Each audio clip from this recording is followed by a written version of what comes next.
There's an awful lot of talk these days about a peaceful national divorce being the only option left for America to avoid actual civil war.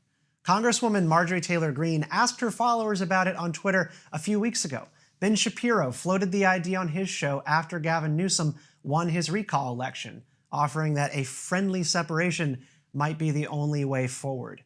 There was a poll out last year from Georgetown University that showed a majority of Americans, Democrats and Republicans, feel that we're coming apart, that America is 67% of the way toward violent conflict. That is incredibly terrifying. At an event recently for Charlie Kirk, one of his attendees asked a question in the Q&A about whether it was time to actually use their stockpiled guns and kill these people, that being Democrats. Now, Kirk disavowed it, which kudos, I guess, but that kind of energy is still out there, and every one of us can feel it. People everywhere are raging and talking about their political opposites as subhuman or a threat to their existence. Over on HBO, Bill Maher did a New Rules segment on it. It was actually really amazing. Take a look. The act of hating people you don't exactly agree with has become so ingrained, so routine for so many people. I think if they stopped, they'd miss it. It's become so normalized now, we don't even notice how often someone online is wishing someone dead. You know, besides the fact that wishing people dead is a terrible place for your mind to be, if you're wishing them dead, you can be sure they're wishing you dead.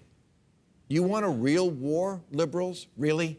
You think you're going to win the I want you dead war? You're not. You're going to lose. They have way more guns and they know how to use them. Now, I don't feel like many of you need to be sold on the idea that our politics are reaching dangerous levels of contempt.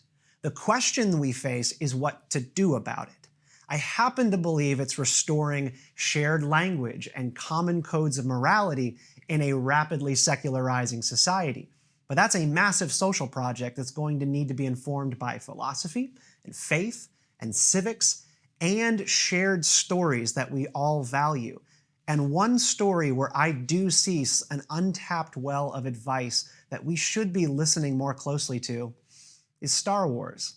It's this massively beloved story spanning multiple generations about the peril of good intentions, about how anger leads to fear, leads to hate, and then to suffering, about how empathy and even a dogmatic belief in it and a shared humanity of those who frighten you can be the tool that it takes to have peace and understanding and balance in your life. This book I wrote is called How the Force Can Fix the World, Lessons on Life, Liberty, and Happiness from a Galaxy Far, Far Away.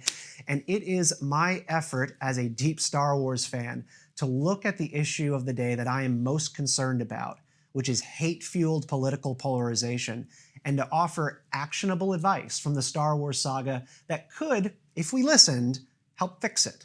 It's 1/3 political science, 1/3 self-help, and 1/3 Star Wars lore, borrowing from all the same places that Star Wars borrows from: the Greek Stoics, Buddhism, Judaism, Christianity, and just a wealth of common sense. I look at the toxicity of social media discourse and declines in intellectual humility in our society, and I speak to it through the lens of the Phantom Menace and how Queen Amidala successfully dealt with the droid invasion of Naboo. The book tackles redemption and our heated debate over this thing called cancel culture, and navigates both the issue of racial justice and our complicated national history by telling the story of how Jedi, even fallen ones like Darth Vader, become Force ghosts, and what that can teach us about redemption and making peace with our sins. If you're concerned about political extremism and maybe the rising tide of both left and right political violence, education, or just raising smart, resilient kids during a pandemic, all of that is on the table in this book. And we've got some huge problems as a society to solve, and I don't think it's going to be done just by policy. It's going to be done by matters of the heart. What this book does is lean on a popular story that tens of millions of people adore, and I take it seriously as a story with wisdom, as well as explosions and cool lightsaber fights, of course.